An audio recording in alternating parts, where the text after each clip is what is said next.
from galing Region 11, 10, and 12 ay nag-file sa pass rin ng Cathedral.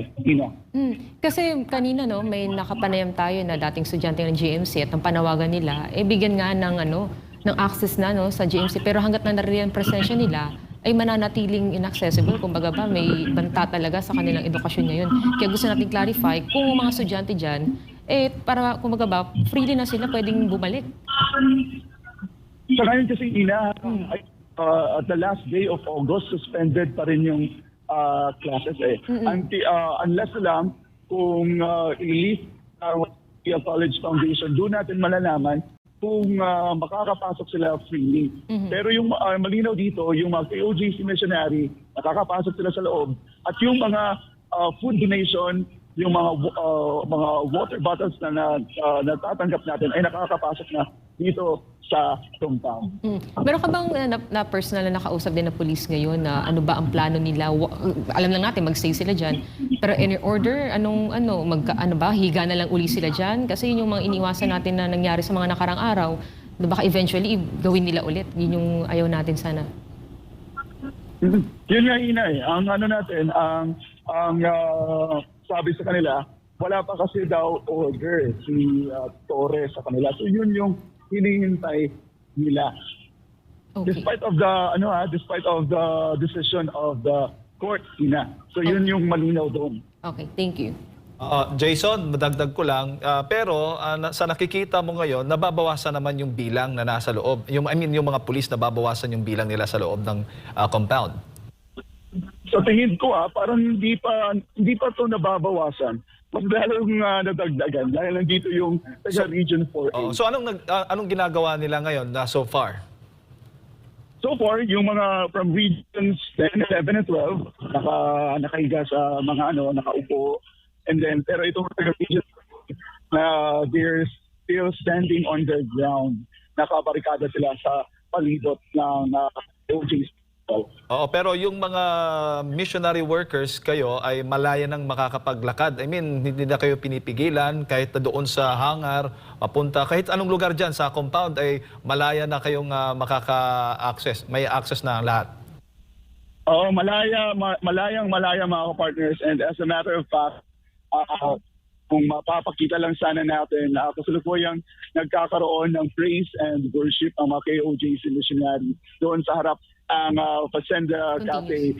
Bilang pasasalamat sa Diyos at dakilang Ama na finally the freedom that we want, freedom to live, freedom to praise and worship, freedom to study, yung walang takot, walang pangamba ay at last na kamit na ng mga KOJC missionary. Isang habol lang ako, Jason, and I hope kasi ng mga balita natin, iba na talagang amoy ng ating compound. Actually, totoo yan mga partner. Kasi nga may nakausap ako na yung kapulisan, yung damit nila, pabalik-balik nila kasi wala na silang nilala. Tapos di ba mga partners, alam kong pabalik-balik tuwing gabi, ano yung naaamoy natin? Diba yung Dama de Noche, yung amoy ng bulaklak? Oo, ang bango-bango. Ang bango-bango doon, di ba? Yun yung naamoy natin sa tuwing gabi, yung Dama de Noche. Pero ngayon, hirap siya. Hindi mo siya maamoy. Hindi mo lang malanghap dahil sa lakas ng amoy. Hindi natin sinisiraan yung ating mga kapulisan. Pero yun yung totoo eh.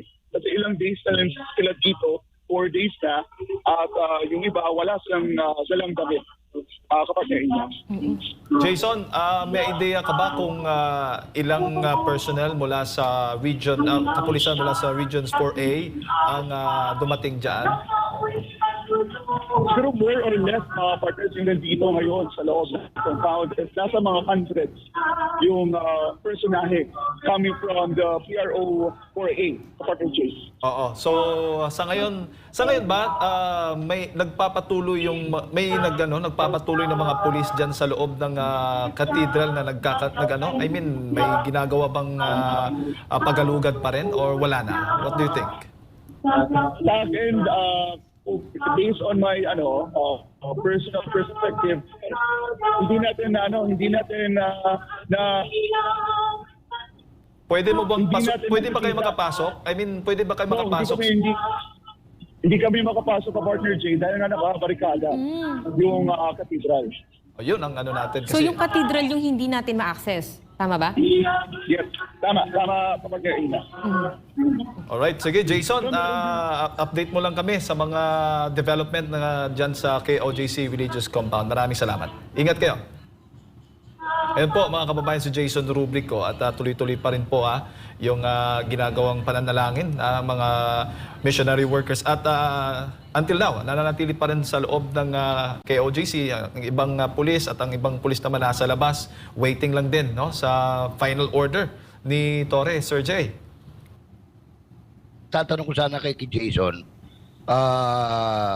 kung yung Jose Maria College ay wala nang pulis doon sa loob, kasi may mga nakikita pa akong pinapakitang video kanina, kung yun ay file video o yan ay kasalukuyang video dyan sa loob ng Jose Maria College. Okay, parang file video lang yun kanina, Sir Jay, nakita natin. Pero Oo, ang hindi, na- patanong. Ang nasabi ni Jason po kanina na wala na, kaya bas ma-access na natin sila, wala dun sa loob. At ang malinaw lang, accessible na muli siya sa atin kasi 'di ba nung mga nakarang araw, hindi tayo pinapapasok. Samantala, ipapasok ba natin itong nangyari ngayon sa Liwasang? Ongoing Check din. muna kung ano yung nangyayari dyan sa Liwasang Bonifacio. Sige, pakinggan natin, panoorin natin to. Pinipaper spray, sinisipa, pinapalo, ginagapos, nginungudngod, at kinakaladkad ng mga birtugong pulis ni Marcos sa pangunguna ni Abalos, ni Marbil, ni Torre, at ng mga walang utak at sumusunod sa illegal na utos ng mga commander nilang pulis. Mga abusado! Abusado! Berdugo! Abusado! Berdugo! Ang numero unong nagtutulak na i-reserve ang hangin. Ang numero unong nagtutulak na gawing berdugo ang ating Philippine National Police ay ang presidente na nagtatago sa saya at palda ng kanyang asawa. Duwag, inutil, bulok, duwag, inutil, bulok. Yan ang katauhan ni Marcos Jr. kung kaya mahigit 100 sa mga kapwa Pilipino natin ang dinahas, sinipa, binugbog, ginapos, tinirgas at sinaktan ng mga pulis na ginawang bertugo ni Marcos doon sa Davao. Ayan, tingnan nyo, taong bayan, tingnan nyo, ito ay naganap sa loob ng 4 na araw at ang tanging nagagawa ni Marcos Jr. ay tumahimik at magtago sa saya ng kanyang asawa. Marcos, duwag! Ayan, sambayan ng Pilipino, kung hindi ito berdugo, ano ang tawag dito? Sila ang may-ari ng Kingdom of Jesus Christ Compound at Cathedral. Sila ang nakatira doon. Sila ang nagbuwis ng dugo at pawis para may tayo ang kanilang katedral. Subalit inagaw, inukupa at ginawang garrison at warson ng mga berdugong utusan ni Marcos sa pangunguna ni Marbil, Abalos at Torre. Ayan, nakikita ninyo. Ito, ministro yan, church leader yan, hindi yan kriminal, hindi yan terorista, pero ginagapos nila, ito babae, tingnan nyo, hablutin pa ni Tatang, ginawang berdugo, ginawang pasista, ginawang terorista ni Marcos at ni Abalos, ang kawawang pulis at ginamit nila sa maruming laro sa politika laban sa mga Duterte para sila ay manatili na magkontrol ng poder lagpas pa sa 2028. Marcos resign! Marcos resign! Marcos resign! Marcos resign! Layas! Marcos resign! Layas! Marcos Layas! Marcos resign! Layas! Marcos resign! Layas! Marcos resign! Layas! Marcos resign! Layas! Marcos resign! Layas! Marcos resign!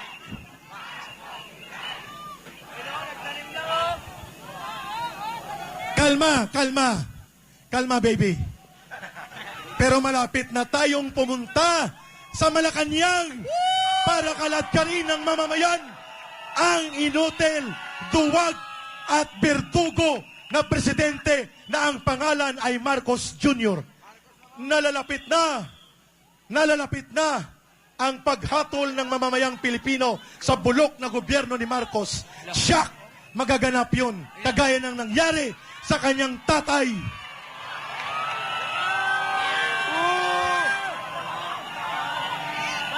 Marcos duwag!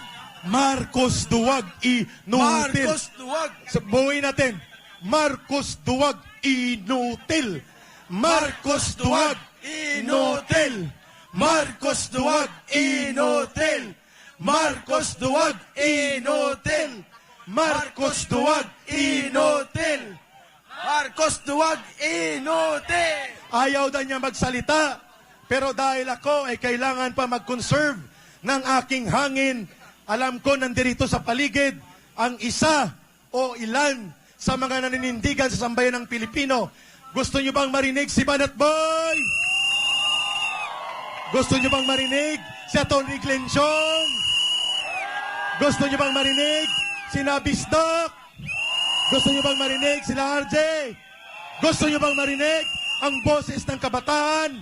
Ang boses ng tagapagtaguyod ng mabuting pamamahala? Kahit maigsi lang para makahigop ng konting oxygen si Ka Eric, tatawagin ko si Atty. Glenchong, kasunod si Banat Boy. Sige na, Atty. Glenn. Tinatawag ng mamamayang Pilipino. Banat Boy, sunod. Wala na po ito. Ito ay gabi ng walang hindian. Ito ay gabi ng pagtindig ng buong sambayan ng Pilipino. Atty. Glenn, ikaw muna. Si Banat Boy sunod. Sige, Banat Boy muna.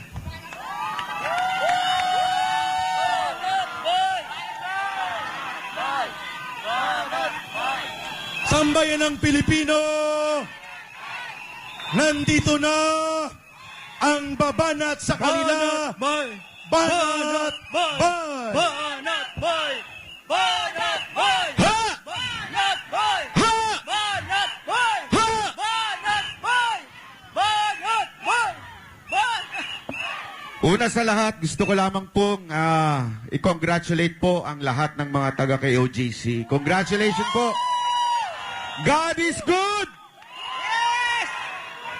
All the time! Ayun! Alam niyo po, kung matatandaan nyo, nung nangangampanya si Bongbong Marcos, ang kanyang panawagan ay Unity. Alam naman po natin na ang mga vlogger ay may kanya-kanyang pananaw, pero ako po ay nagpunta dito para sabihin na we are united to fight against this abusive government. Wala na po ditong banateros, wala na po ditong bisdakeros, iisa lang po, Pilipino tayo lahat! Lalaban tayo! Lalaban! Justisya! Hustisya! Hustisya! Hustisya! Justisya! At meron tayong isang mensahe kay Tore. Hindi pa tapos ang laban. Tore, makukulong ka! Makukulong ka! Makukulong Pagdudusahan mo ang pang-aabuso mo sa mga Pilipino. Hindi habang buhay nakaupo ang amo mo. Yes! Malay nyo, bukas, iba na. Alam nyo, sabi ko nga po sa lahat ng mga taga-KOJC, at lahat po ng mamamayan ng mga Pilipino, hindi po ito laban ni Pastor Kibuloy. Hindi lamang po ito laban ng KOJC. Ito po ay laban ng mga ordinaryong Pilipino na inaabuso. Ang illegal ay pinatutupad ng kapulisan. Mali po yun. Ito. Si General Diwata, oh. Huwag tayong titigil hanggang hindi makulong to. Dahil illegal ang utos na ginawa niya sa mga kapulisan.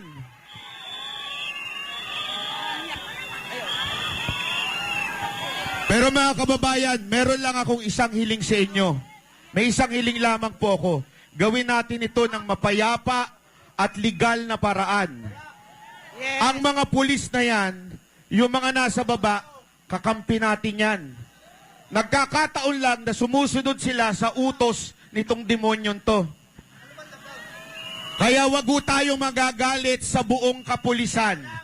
Dahil marami pa po dyan ang matitino. Yes! Sinabi ko nga po sa inyo nung una, marami po dyan ang nag-message po sa amin at sinasabi nilang mali na yung utos na tinuturo sa kanila. Alam nyo, kaya nga dapat po tayo, more than anything else, ay yung pagmamahal natin sa kapwa natin. Napaka-importante po nun. Tayo po'y lalaban, pero meron tayong pagmamahal. Naniniwala po ba kayo doon? Mga taga-KOJC, tandaan po natin, ano sabi ng Panginoon? Vengeance is mine, says the Lord. Kaya dapat, kakapit lamang po tayo sa Panginoon. At ako naman po ay nananawagan sa lahat ng mga Pilipino na nanunood. Hindi po ito laban lamang ng KOJC o kaya ni Pastor Kibuloy. Laban po natin ito. Pag-aabuso ito sa bawat Pilipino. Nagkataon lang, ang pinagtitripan ngayon ay KOJC. Darating ang panahon, kayo na ang pagtitripan. Huwag niyong kakalimutan yung tinanggal na bilyon-bilyong pondo ng PhilHealth para dapat sana sa mamamayang Pilipino. Huwag niyong kakalimutan yun. Kayo ang inaapi doon. Hindi lamang po kami mga taga-KOJC. Marami po ang ginagawang pagnanakaw ng gobyerno na ito. Simula diyan sa Kamara. Naikwento ko na po sa inyo ito eh. Sinubukan akong bilhin. Nung hindi ako mabili, dinimanda ko. Kaya kami ni Ka Eric dito, kasama po namin si Atty. Glenn Chong at iba po vlogger. Si Jeggy Barra po pala ng Bandeteros. Dito ka naman. Magpakita ka naman. Ayan, yan. Ito po yung kababatang kapatid ni Boss Dada. So ayan po, sumasama kami dito para magkaisa ang bawat Pilipino. At pwede po ba? Tuloy-tuloy na to. Yes! Huwag po tayong papayag na titigil dahil lang tumigil doon. Hanggang ngayon ayaw umalis ng pulis. Hanggang ayaw umalis ng pulis doon, hindi tayo aalis dito. Maraming salamat po para sa bayan. Maraming salamat kay Brother Banatbay. Nandyan din po ang maliban sa Banateros Group. Nandyan din po ang mga Bisdak Group, sina BMR, sina Pambansang Loyal at iba pa. Thank you for crossing the border into the realm of the people. Nagsama-sama na po tayo. Walang kulay ng reliyon. Pwede na po kayong umupo hanggang ating gabi ang ating pahinga. At babalik tayo alauna ng madaling araw, rally again. Mamaya na mga pito. Beyond religion, lagpas sa reliyon at diferensya sa mga paniniwala at pananampalataya, lahat tayo ay Pilipino na nagkakaroon ng karanasan na napakasama sa ilalim ng napakasama na gobyerno ni Marcos Jr. Ano man ang ating pananampalataya at paniniwala tungkol sa Diyos o sinumang makapangyarihan sa ating universe, sa ating sangkatauhan, ano man ang politika na pinagdaanan natin, ano man ang personal na pagkakaiba ng iba't ibang vloggers, ano man ang pagkakaiba ng mga sektor noong eleksyon 2022. Ngayon ay panahon hindi para magtanong. Ito ay panahon para humakbang at gumawa ng desisyon. Tama hindi? Kay sarap mabuhay sa sariling bayan kung walang alipin at may kalayaan.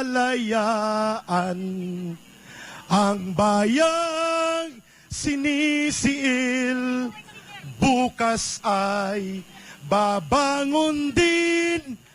Ang silangay pupula sa timyas ng paglaya. Tama? Lalaya ang mamamayang Pilipino kasama ang mga kapatid natin sa Kingdom of Jesus Christ, at ang tagumpay ay lalasapin ng buong bayan upang maitayo ang matino, matuwid, hindi bangag, inutil at mapang-abuso na gobyerno na bumibiktima sa milyong-milyong Pilipino, ang gobyerno ni Marcos Jr. na sinusuka at initinakwil at ngayon ay pinapanawagan ng palayasin ng sambayan ng Pilipino. Pakinggan po natin ang pakikipagkaisa mula sa hanay ng mga abogado. Hindi lang pa siya abogado sa eleksyon na integrity campaign and advocacy. Abogado po siya para ipagtanggol una sa lahat ang karapatan at kalayaan ng bawat Pilipino, KOGC man o hindi, sapagkat yun ang dapat gawin ng gobyerno. Huwag gahasain ang kanyang mamamayan. The rape in Davao was ordered by Marcos. Ang panggagahasa sa kalayaan at karapatan ng mamamayan at kapwa Pilipino natin, nagkataon lang na nauna ang panggagahasa ni Marcos at ng kanyang mga berdugo ng mga pulis sa Davao laban sa Kingdom of Jesus Christ. Yes, mga kababayan, I'm referring sa dakilang at magiting na abogado na nagtataya ng kanyang buhay para manatili ang integridad sa ating gobyerno at ang sambayanan ay umahon sa pagkakalugmok sa hindi maayos na pamahalaan. Attorney Glenn Chong.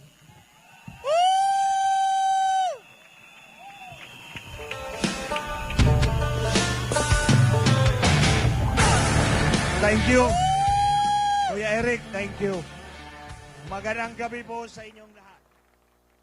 Ayan po, inyo pong natutunghayan ngayong gabi itong Maisog Pilipinas rally dyan po sa Liwasang Bonifacio, Maynila. At rinig na rinig nyo naman po yung sigaw ng mga kababayan natin laban dito kay Bongbong Marcos Jr. Of course, ay makakasama natin ngayon sa ating talakayan ngayong gabi. Walang iba, isa pong political commentator, si Ginoong E.B. Hugalbon. Sir, magandang gabi sa iyo. Jade, magandang gabi po. At si Ina, kasama po ba dyan? Magandang gabi. Yes, sir, At si Boss Jason San, nandito pa? Nandito pa ba siya? Yes, Boss, ayan. Boss Kasama Jay. pa rin natin. Kasama pa rin natin. Mayang gabi, Ibi. Mayang gabi na, Boss Jay. Mayang gabi. Oo. Mayang gabi sad sa tanan. Nga nakaroon sa Davao nga nag-antos. Oo. Anong gibuhat. Oo, nakatanaw, naminaw sila karon, Sir E.B. diha sa Davao City. Nakamonitor sila ngayon dito sa ating live special coverage dyan po sa Davao City. Ina. Oo, at balikan natin itong napakagandang balita na desisyon po ng korte na sinasabi na nga na meron ng cease and desist order sa mga kapulisan dyan, at inaasahan nga natin na sila ay aalis na. Pero ngayon po, Sir E.B., nila parang ang sinasabi ni Torre, wala daw pong direct order na sila umalis doon. Kumbaga ba, alisin lang daw po yung barricades. Ano po ang komento nyo dito? Kasi talagang pinipilit po nila na magstay pa din ng mga pulis. Sa katunayan, nadagdagan pa po pala ang bilang ng mga pumapasok na pulis. Bagamat ang mga missionary po ng Kingdom of Jesus Christ ay nakapasok at labas na po dito sa aming mga religious compound. Ina, Jade and Boss Jay, I was really surprised, kasi nga, nagbunyi din ako nung nabasa ko I was the first one to post it. Galing nga sa page ni Konsehal Luna Acosta, Yes.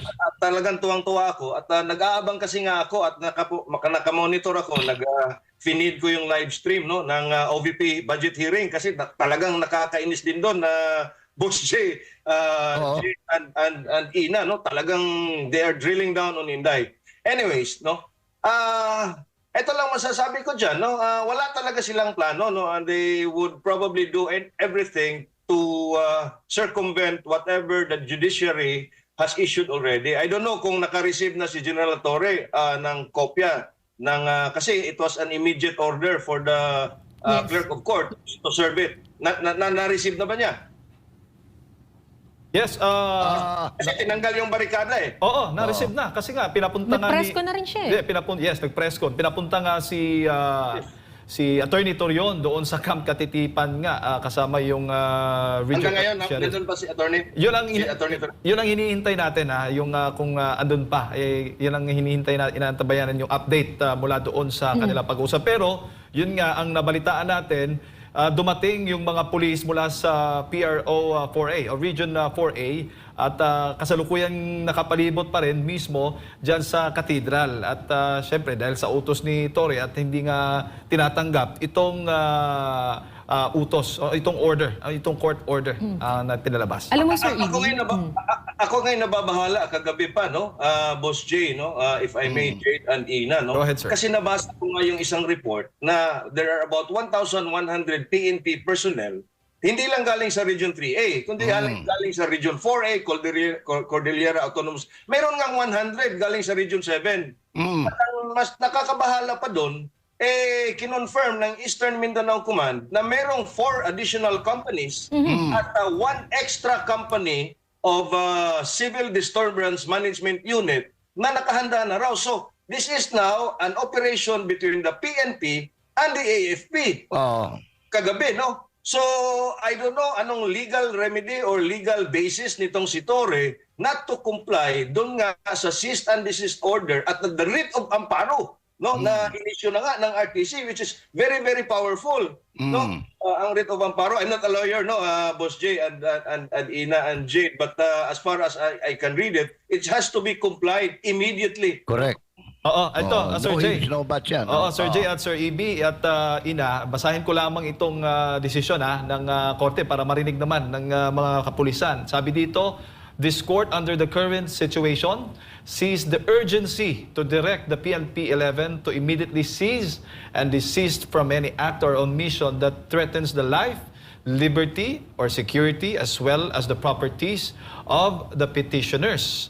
The PNP 11 is hereby ordered to remove all forms of barricades, barriers, or blockades that bar the access to and from the subject compound and hinder the petitioners' religious area. Ito yung naging desisyon ng korte mismo. Ito yung court order na binasa mismo kanina, Sir Jay at Sir EB.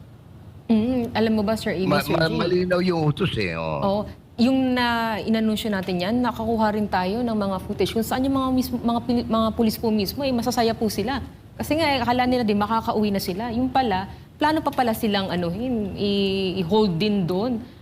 Diba? Kaya... Linawin ko lang itong the PNP 11 is hereby ordered to remove all forms of barricades, barriers, or blockades that bar the access to and from the subject compound and hinder petitioners' religious, academic, and proprietary rights and the pursuit thereof by its officers and members within and surrounding the premises. The Office of the Clerk of Court, Regional Trial Court 11 is directed to immediately serve this order to any senior PNP 11 commanding officers present within the premises of KOJC and JMCFI compound at their regional office so ordered. Ayan. Kaya nga ako, sabi ko nga kanina, hanapin kung sino yung ground commander dyan. Lalo na po yung nakabarikada sa mismong cathedral dahil malinaw ang utos ng korte na yung place of worship ay kinakailangan mailibre yan. Wala na dapat nakabarikada riyan. Ang nangyayari, itong mga bagong dating ay dumagdag pa dun sa barikada sa mismong cathedral. No, na ito'y tandisang paglabag. Itong dalawang police officer, dapat ito siniserve. Yan. Umakyat na isa, tsaka itong isa. Mga official yan. Yes, AB.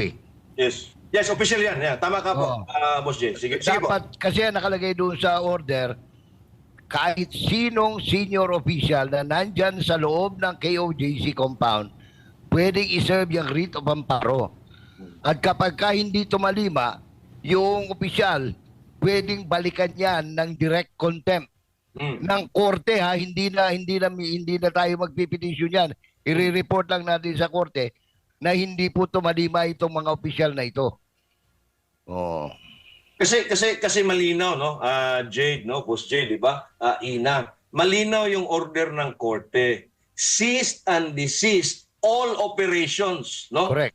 And in addition to that, remove all blockades and barricades. Meaning, dapat lahat ng operasyon na ginagawa nila, kesyo search man yan, kesyo barikada man yan, kesyo paghihiga nila dyan, kumakain man sila dyan, lahat ng operation, sabi ng order na yan, ihinto nila at mag-desist sila, ibig sabihin, in-order pa nga ng korte na dapat umalis na sila. Oh, sa Tagalog, lumayas kayo dyan. Oo, yun